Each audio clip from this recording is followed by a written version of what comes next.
Hello everyone, and welcome to a theory video. Today, I will attempt to explain the story of Westwood.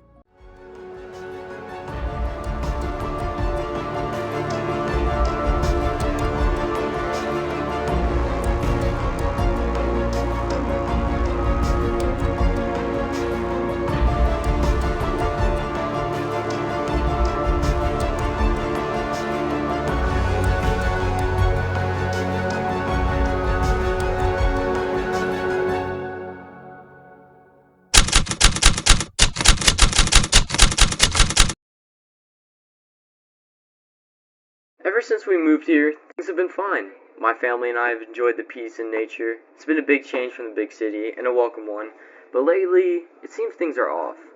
I'm hearing townsfolk talking about some cult over the hills and down the valley. Harold is going crazy about this, saying they're going to invade the town. I know people aren't buying it, but I feel deep down I guess all of us are worried. Not sure what to do. Maybe I should just take us somewhere far from here. Maybe tell the kids we were going hiking or something. I'm just not sure. I'll figure it out. The town of Westwood is a sleepy one, or at least it used to be. People all around the town talking of some sort of cult invading? What could it mean? We know something hunts us at night, but in order to find out who or what that thing is, we are going to have to search a little bit deeper. Our town has been surrounded by them. My options are limited, so I have to leave this place. I'm low on supplies. I only have enough food to last me a week. Possibly.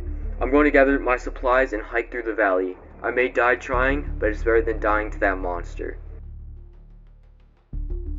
This must be the Herald that last journal entry was talking about. Curious that this entry takes place 2 months before it. Maybe he is crazy, but what if he wasn't? We can find signs of a struggle all around Harold's house. Chairs overturned, paintings falling off the wall. What if Harold really was right to be worried? And if so, what does he know that everybody else doesn't? I believe this is explained by a strange shrine just in his backyard. There is an odd skull, reminiscent of a deer or a lamb, hoisted up onto a cross.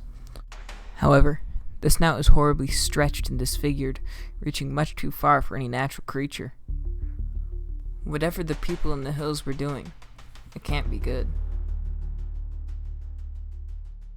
Note, he's furious. We haven't done enough. It was never enough. We are doomed to the same fate as the others before us. I should have never come here. This was a mistake. God, I repent for my sins. Forgive me. I ask for safety. Please. 6:30 p.m. Commence portal ritual. We have contact. Now we may finally have some answers. On the northern side of the map, we can find a pentagram sitting in a small field, and during the day, someone can be seen standing there. They're covered in dark clothing with a mask held to their face by a blindfold, and horns stick up from their head, quite clearly a cultist of some kind. And now that we know that something went horribly wrong during a summoning ritual, it is disturbing that only one of these cultists remain, as in a picture sitting next to him, we can see at least 8 of these people dressed in similar robes. Exploring the house that is depicted in the photo leads to little evidence, except for the fact that it is within close proximity to the burned home from the beginning. Alberta County is no stranger to the mythical creature known as the Wendigo, a terrifying beast that I will now call Jerry, as I do not want to get cursed. Jerry sightings can be found all around the county, but in one place in particular, that number increases exponentially: Fort Kent. Fort Kent is a small hamlet in eastern Alberta County with a small population. Specifically, because in the 1920s, someone allegedly ate his wife and then unalived the majority of the remaining population before running into the forest. Legends of Jerry have persisted ever since. This is quite important for a multitude of reasons, as Jerry is well known for driving people insane after they consume one of their fellow kin, and then run hysterically into the woods, never to be seen again. House 6 gives us some of the most concrete evidence that we have so far: the scrambling on the walls, overturned furniture, and most importantly, the corkboard. They defaced the stone bearing the names of our town's original founding workers, adding this horrid symbol of the devil. Note: I suspect this thing is tied to them considering where I found it. I'm assuming they're researching about the Wendigo mythos. For what purpose, I do not know. This evidence is probably some of the most convincing. We now know that the cultists were calling upon the devil to help bring Jerry into our realm. We can find the collar of a dog near the church, along with the trail of blood. Could the cultists have been sacrificing animals? But why stop there, when someone's onto them? When someone might be the perfect recipient for their gift. Missing cultists, missing townfolk, a wild animal on the loose, and most of all, a missing dog.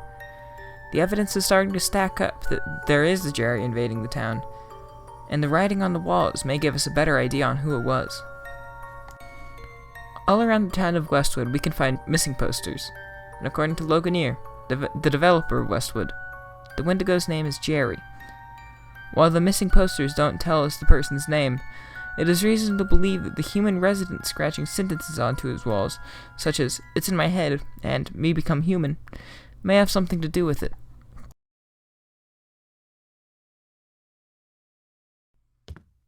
Thank you, Daryl. Now what are you two upset about? Henry here says there's people in the woods, and that they're going to attack us. Look, Henry, we know that you tend to jump to conclusions quite a lot. So how about this? As all of us go home tonight, we keep an eye out for the people that Henry's talking about. Sounds like a plan to me.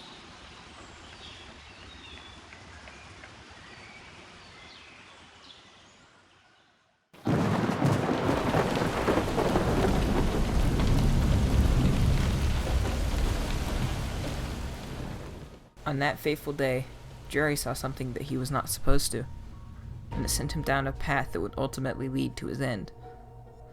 Jerry would become so dedicated to finding out what the cultists were doing that he would spend days and weeks at a time studying and learning about them.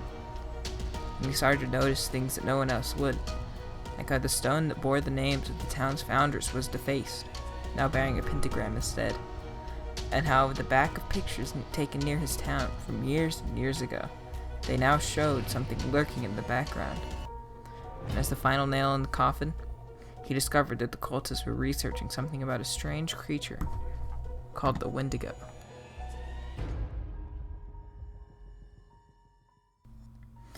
After learning about the danger of this creature, he immediately went and told his best friend Jasper, who said, Jerry, there's really nothing to worry about it, but I'll talk about it leaving to my family, okay? "Jasper, don't talk this out. You need to leave now. Do you not see? They block the only entrance and exit to our town. Things like that don't just happen. You think Henry got out safely?" I'll talk about it with my family, Jerry. That night, Jerry awoke to the smell of smoke, and when he went to his friend's house, he only found the charred remnants. Out of respect, he put the teddy bear Jasper owned, along with his last journal entry, which somehow survived, in one of the scorched rooms. The cultists had gone too far, threatening the town, attempting to bring a demonic entity into our realm, and most of all, killing Jasper and his family in a terrible blaze. Jerry knew he had to do something, so he got a plan together. Not only to submit to the police, but to burn the cultists as they had burned him.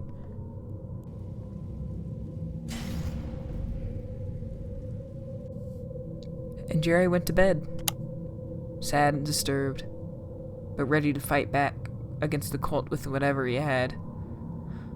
Unfortunately for him, however, the cult had one final trick to play, and Jerry woke up screaming, coming out of a nightmare, and he screamed anew when the same terrifying images continued to play in his skull. He saw himself turning into the very beast he had sworn to stop from ever reaching our world.